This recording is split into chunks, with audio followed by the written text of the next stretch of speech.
So, good day everyone. My name is Henrich Iniego from BSIT to AWAMAD, and I'm discussing the alternative midterm exam. So, first equation, if A intersect to B is equals to empty set. Then, probability of A union B is equals to probability of A and add probability of B. So this is the formula, and this called finite additivity. So probability of A and probability of B is there is no intersection. So ganito mangyayari.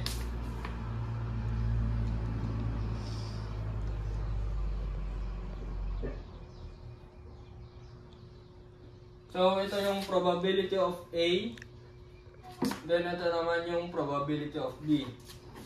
So sa loob ng probability of A is meron tayong 1, 2, 3. Sa probability naman ng B is meron tayong 4, 5, 6. So ang formula niyan is pag-addin lang natin yung probability of A and probability of B. So ang mangyayari is 1, 2, 3, 4, 5, 6. So, ganyan mangyayari pag pinag-add natin yung probability of A tsaka probability of B, kasi yung probability of A tsaka probability of B is wala silang intersection. So, ang tawag sa kanila is disjoint. So, ito na po yung final answer niyan. So, number 2 called subset. If A is subset to B, then probability of A and probability of B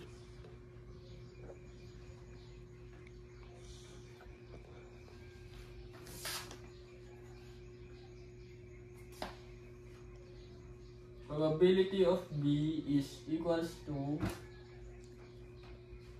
A union B intersect to A.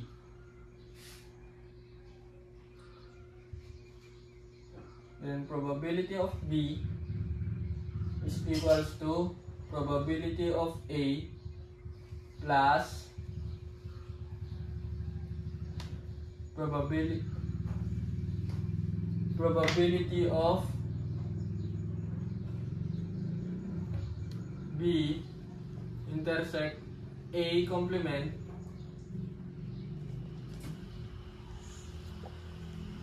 then probability of A.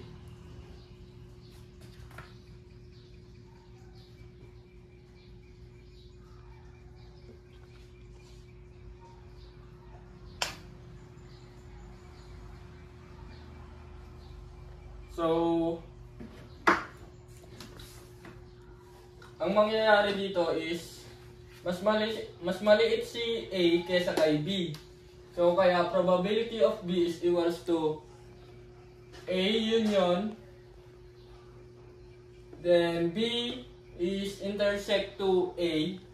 So probability of B is equals to probability of A and probability of B intersect A complement. So mag-add sila, and ang final answer niyan is mas maliit si A kaysa kay B.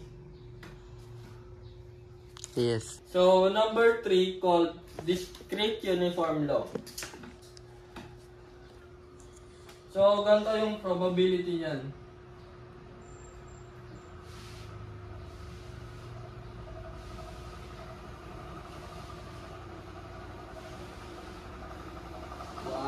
N. Then formula is probability of A is equals to K times 1N.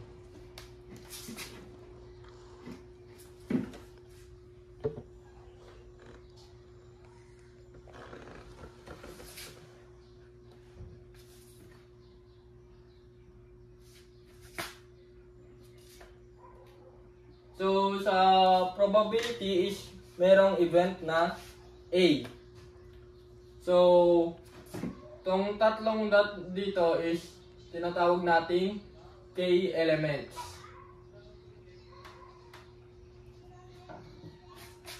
And then, itong mga nasa labas naman na 6 dots ay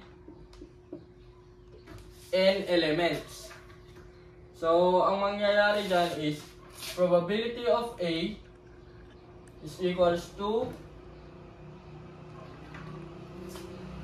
3 kasi yung nasa loob ng K elements ay meron tayong tatlo times 1 over yung N elements naman is bibilangin natin lahat ito. So, 1, 2, 3, 4, 5, 6, 7, 8, 9. So, 1 over 9. So, multiply natin 3 over 1 times 1 over 9. So, equals to 3 over 9. So, divide by itself. So, magiging 1/3.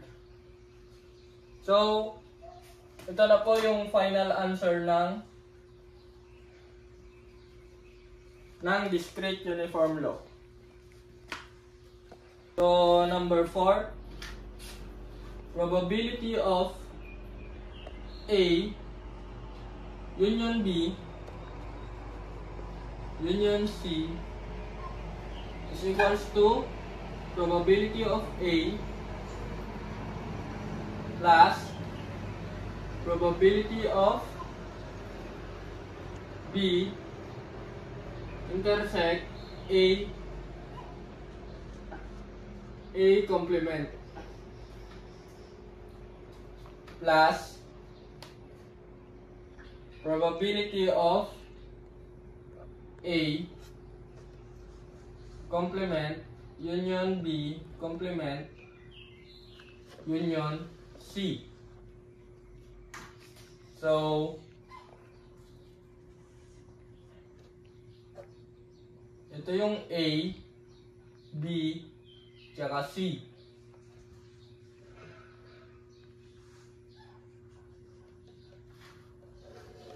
So, kukunin natin yung kunwari, kunin natin itong buong A, B, tapos C. So, kunin natin yung nag-intersectan ng A tsaka B and C tsaka B. So, this is the formula for entire formula of probability of A union B and union C. So, number 5 called probability calculation discrete uniform law. So, ganito mangyayari yan.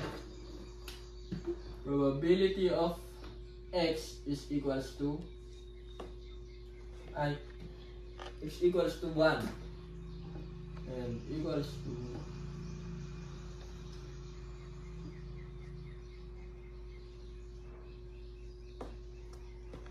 so, for example, nagro-roll ka ng dice na dalawa.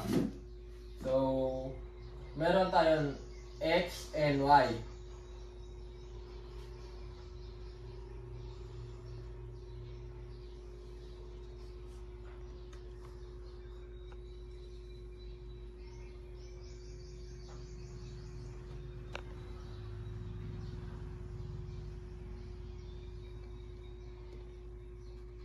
So, dito sa X is meron tayong 1, 2, 3, 4 and ganoon din sa Y na 1, 2, 3, 4. So, ilan daw yung pag nag-roll ka daw ng dice, ilan daw yung probability ng x na makukuha mo ay 1.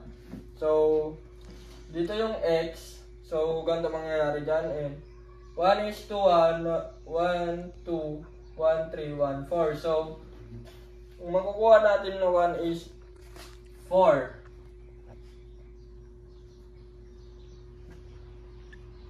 So, 4 times 4 is equals to 16. So, magiging 1 over 16 and 4 over 1. So, multiply natin itong 4 over 1 and 1 over 16. So, magiging 4 over 16.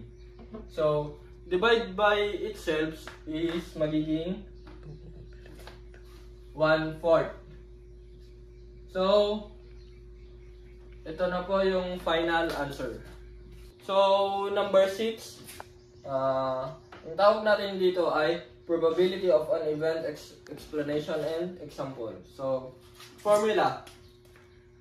Probability of A is equals to number of favorable outcomes.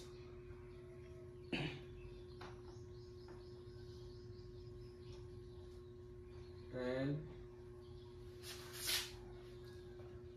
total number of possible outcomes.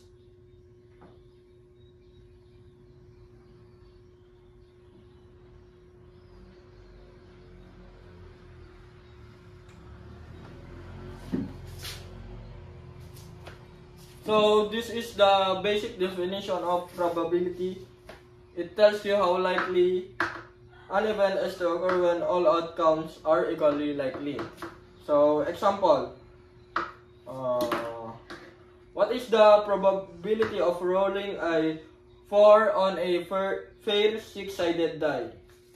So, ang magiging total outcomes niyan is 1, 2, 3, 4, 5, 6. So, ang favorable outcomes naman yan ay is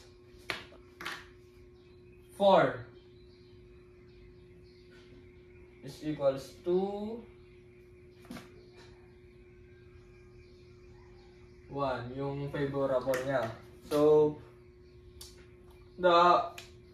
by applying the formula, probability of A is 4 is equals to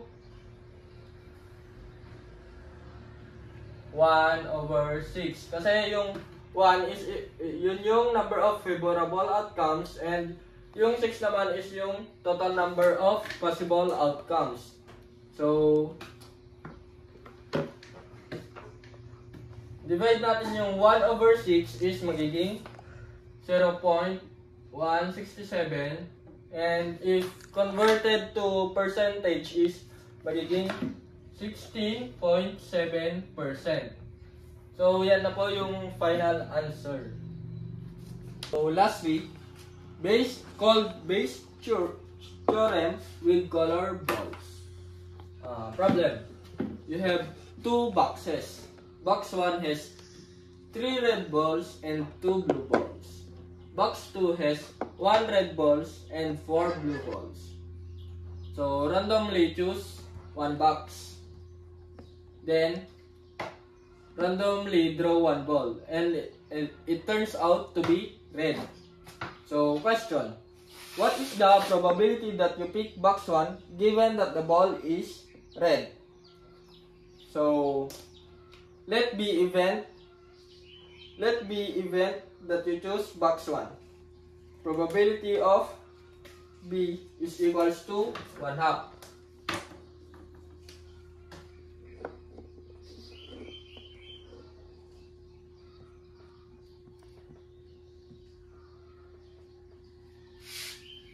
And then, let B2 event that you choose box 2.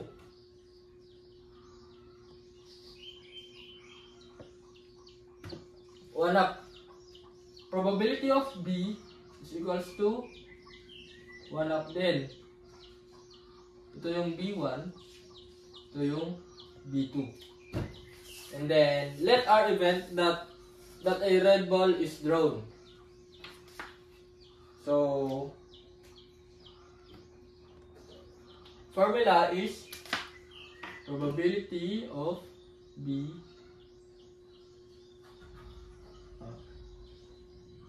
is equals to probability R B again.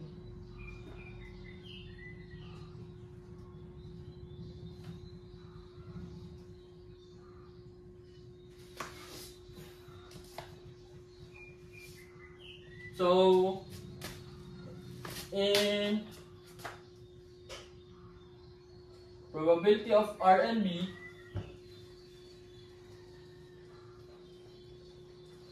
ay nakakuha tayo ng 3 out of 5 na red. Sa box 1 yun. Sa box 2 naman is 1/5.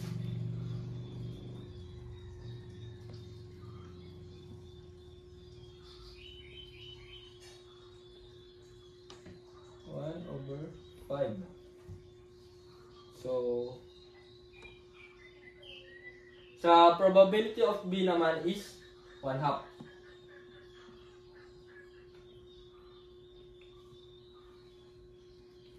So, gamitin na natin yung formula.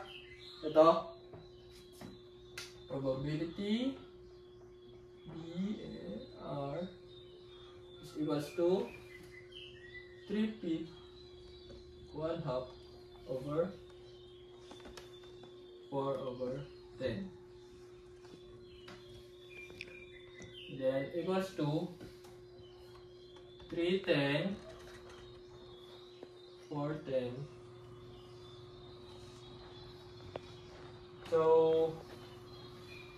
multiply natin to. 3 times 1 equals to 3 and 5 times 2 equals to 10. So, itong 310 over 410 is magiging 3/4.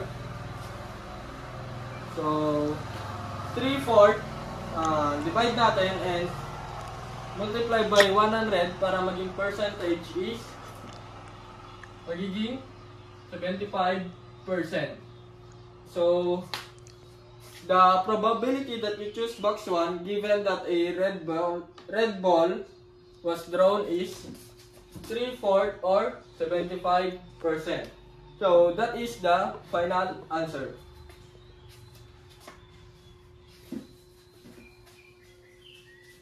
So, thank you for watching and I hope you understand the lesson.